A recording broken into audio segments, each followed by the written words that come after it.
क्यों छोड़ा? वो उनकी बुरी किस्मत, उनको मैं अकल इतनी नहीं, बुरी तो नहीं हूँ, पागल तो नहीं हूँ मैं। कुछ नहीं होता। अब तो आपको नया घर मिल गया ना, यहाँ कोई दिक्कत तो नहीं है? हाँ, कोई दिक्कत तो नहीं है अम्मा? तो फिर यहाँ कितनी आज सारी, मुझे 3-4 साल हो गए, जो कहती बस ऐसा तोड़ देंगे घर वाले। क्यों? तो यहाँ पे तो नई बेटी नई बेटा मिल गए ना, और इतने सारे दोस्त भी मिल गए। फिर वो नहीं याद करो, मैं तो कर रही हूँ इसको। माँ बाप शुरू से गिल्ले में सोता, उनको सुक्के में से लाता। ना देखे जवानी, ना देखा बुढ़ापा, कहाँ को जा रहा है, कहाँ से आया, कहाँ को निकल गया। रात को भी रोते रहते थे। ये पथराई आंखें, आंखों से गिरते आंसू, समाज पर कटाक्ष करते ये सवाल, आखिर पूछती है ये बूढ़ी आंखें, इनका क्या कसूर है? 92 साल की अम्मा के ये सवाल किसी की भी आंख में आंसू लाने के लिए काफी है।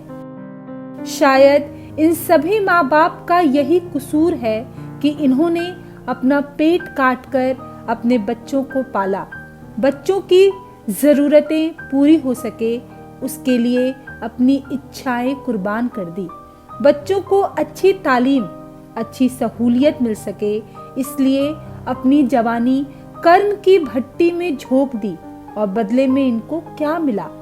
सिर्फ दुख और तकलीफ, वो भी सह लेते। लेकिन कल तक कंधों में उठाने वाले माँ बाप को जब बच्चे खुद से अलग कर देते हैं तो फिर उस जख्म का मरहम किसी के पास नहीं होता। ऐसे में जब अपनों ने दुत्कारा तब इन बेसहारा बुजुर्गों का सहारा बना दिल्ली का मन का तिलक, ओल्ड एज होम।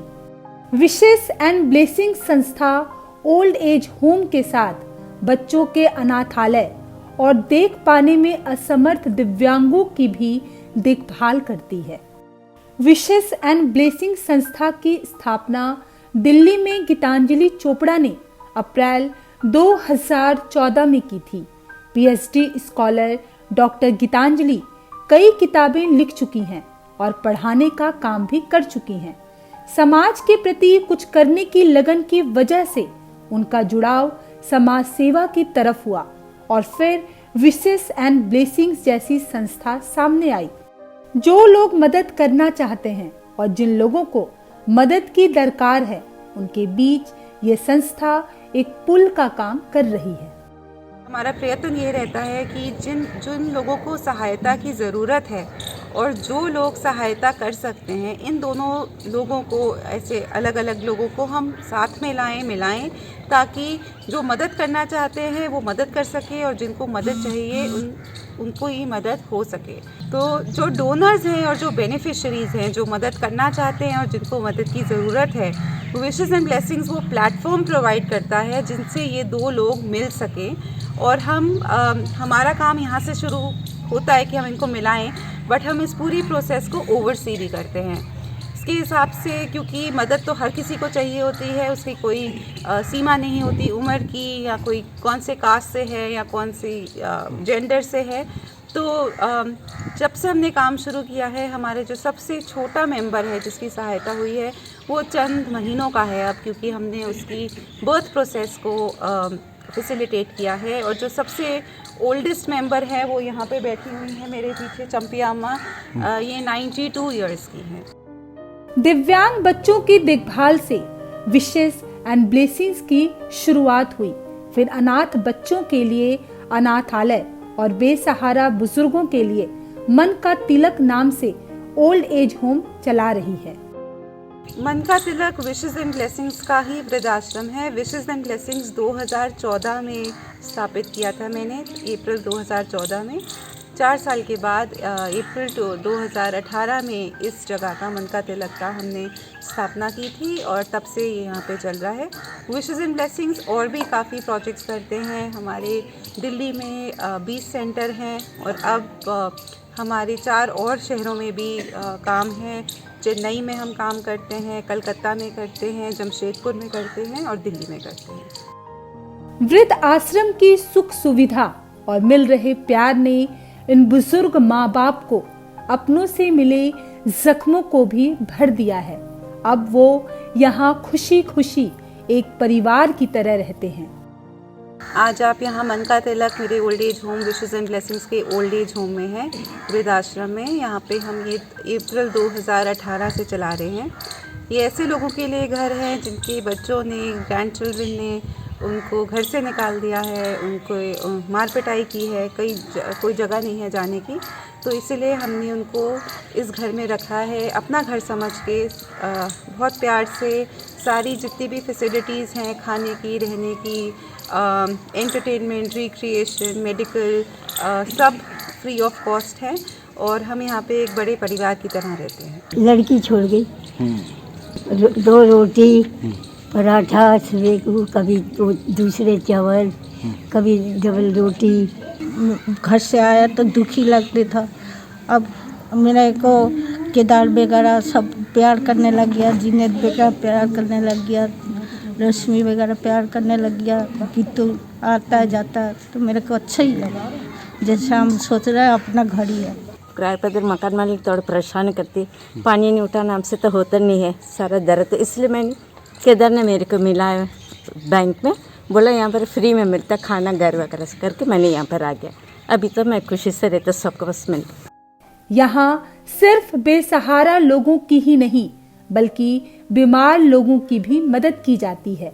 रहना, खाना, कपड़े, दवा सब कुछ उन्हें फ्री में मिलता है।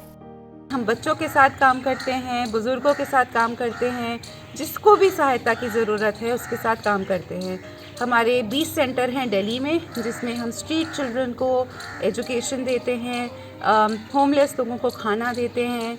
उसके बाद हमारे वोकेशनल ट्रेनिंग भी चलती है और दिल्ली के साथ साथ अब हम 3 और शहरों में काम करते हैं, जमशेदपुर में, चेन्नई में और बंगाल में बुर्दवान डिस्ट्रिक्ट में काम करते हैं। कोविड के टाइम ये 4 के अलावा हमने उत्तराखंड के अंदर, असम के अंदर भी काम किया था और एक अच्छी फीलिंग आती है कि किसी की मदद कर सको और जो हमारे साथ जुड़ते हैं हम उसको हमेशा अपने एक परिवार की तरह ही रखते हैं। ऐसे सब मिलता है, कपड़े, बच्चे, साबुन सब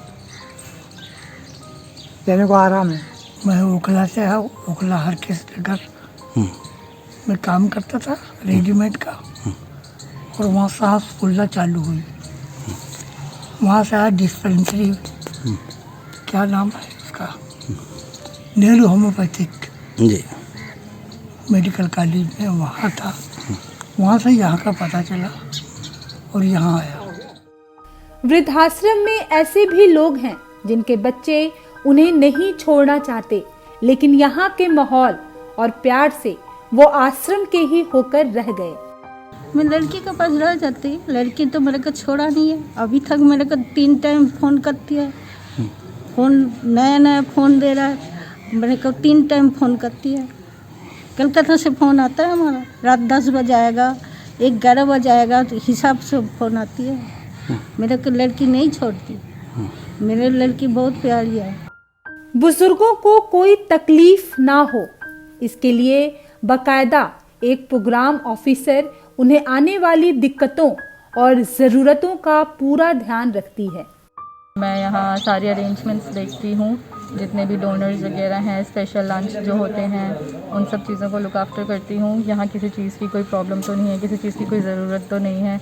किस तरीके से हमें ये प्रोग्राम रन करना है, हमें और इसे किस तरीके से बढ़ाना है। अचानक से आए कोविड काल से इस संस्था के सामने नई चुनौतियां खड़ी हो गई। उसे इस बात का भी ध्यान रखना था कि अपने स्टाफ को कैसे कोविड से बचाया जाए और साथ में मदद भी की जाए। आखिरकार विशेस एंड ब्लेसिंग्स के स्टाफ ने कोरोना वॉरियर्स बनने की ठानी और अभी तक सिर्फ बेसहारा और अनाथों के लिए काम करने वाली इस संस्था ने लॉकडाउन के दौरान जरूरतमंदों के लिए खाना मुहैया कराने के लिए किचन शुरू किया, साथ ही लोगों को राशन किट भी बांटे। कोविड रिलीफ में विशेस एंड ब्लेसिंग्स पहले दिन से ही जुट गया। जब लॉकडाउन अनाउंस हुआ 25 मार्च को, उस टाइम हम ऑलरेडी काम कर रहे थे फील्ड पे। हमारा एक प्रोग्राम है डेली मील्स प्रोग्राम, जिसके तहत हम बेघर लोगों को खाना देते थे 3 मील्स अ डे। एंड उस टाइम जब बहुत सारे ऐसे लोग थे, डेली वेजर्स थे, जिनका एकदम काम बंद हो गया, उनके पास कोई जाने की जगह नहीं थी, कोई साधन नहीं था, उस टाइम हमने ओवरनाइट अपना जो काम है उसको बढ़ाया। कोविड से पहले हम रोज़ 600 लोगों को खाना दे रहे थे। कोविड के 3 या 4 दिन लॉकडाउन के अंदर ही ये जो 600 का नंबर था ये 9000 हो गया। बढ़ते बढ़ते बीच में हम 15,000 लोगों को दिल्ली एनसीआर में खाना दे रहे थे, 3 मील्स, ब्रेकफास्ट, लंच और डिनर। इसके तहत हमने परेशानी तो बहुत आई, बिकॉज़ फील्ड वर्क काफ़ी ज़्यादा रिस्ट्रिक्ट हो गया था और सबको, फील्ड वर्कर्स को, वॉलंटियर्स को, टीम को अपनी सेफ्टी थी। एज अ हेड मुझे भी बहुत परेशानी थी कि मैं अपने टीम मेंबर्स को कैसे फील्ड पे भेजूं, बिकॉज़ उनकी सेफ्टी की, उनकी सुरक्षा की पूरी जिम्मेदारी मेरी बनती थी। But at the same time जब हम सारे विजुअल्स देखते थे टीवी पे कि कैसे लोग बेघर हैं, कैसे रोड पे हैं, खाने को नहीं है, तो उस टाइम मेरी टीम ने सपोर्ट किया और उन्होंने कहा कि हम वॉरियर्स बनेंगे और हम ये काम करेंगे। इस प्रोजेक्ट का मेन वर्टिकल फोकस ये था न्यूट्रिशन और हेल्थ, जिसमें हमने डेली वेजर्स और होमलेस पीपल को कुक्ड फूड सर्व किया था, 3 मील्स ईच डे। और जो जहाँ कुक्ड फूड नहीं पहुँचाया गया था या फिर रिमोट एरियाज थे, हमने वहाँ पे न्यूट्रिशनल किट्स डिस्ट्रीब्यूट किए थे। कोविड रिलीफ के अलावा मन का तिलक ओल्ड एज होम भी देखता हूँ, लेकिन पिछले काफ़ी दिनों से मैं कोविड रिलीफ के जो फील्ड वर्क है उसमें पार्टिसिपेट कर रहा है। तो इसमें हमारा ये रहता है कि जहाँ से भी किसी तरह की राशन वगैरह की रिक्वायरमेंट वगैरह आती है तो पहले जाके उस जो की नई बस्ती में हम जाके सर्वे करते हैं, देखते हैं वहाँ पर लोगों को कितनी ज़रूरत है, कितने परिवार हैं और कितने राशन की यहाँ पर ज़रूरत है। उसी के हिसाब से हम अपनी रिक्वायरमेंट मैम को बताते हैं और मैम उस राशन का अरेंजमेंट करके उसके बाद हम महीने में 2 बार, 15 दिन में एक बार और फिर 15 दिन में एक बार राशन का डिस्ट्रीब्यूशन करते हैं। हमारे काम के दरमियान हम बहुत सारी नई संस्थाओं से, नए लोगों से, नए स्टेट से जुड़े। बंगाल में हमारा सबसे बड़ा प्रोग्राम रहा, वहाँ पे हम चर्च के प्रीस्ट के साथ काम करते थे बुर्दवान डिस्ट्रिक्ट में, जहाँ पे हमने अप्रैल से काम शुरू करके अभी तक वहाँ पे काम चल रहा है, जिनको कहते हैं ट्राइबल्स के साथ काम चल रहा है, जिनके पास असल में कुछ नहीं है, ना खाने को, ना रहने को, ना कोई काम। और उसके बाद असम के अंदर भी हमारा काफ़ी काम चला, चेन्नई के अंदर भी हमने काफ़ी रिलीफ दी। तो मैं बहुत खुश हूँ कि इतनी कठिनाइयों में as a team, as an organisation हम लोग इकट्ठे रहे और हमने जिनको सबसे ज़्यादा मदद की ज़रूरत थी उनकी हम मदद कर पाए। अपनों को तो हर कोई चाहता है और देखभाल करता है, लेकिन जो गैरों के दुखों को अपना समझता है और उसे दूर करने का सार्थक प्रयास करता है, वही तो सच्ची मानवता की सेवा है। और गीतांजलि चोपड़ा की ये संस्था आज सही मायने में समाज के ठुकराए लोगों के लिए एक आशीर्वाद बन गया है।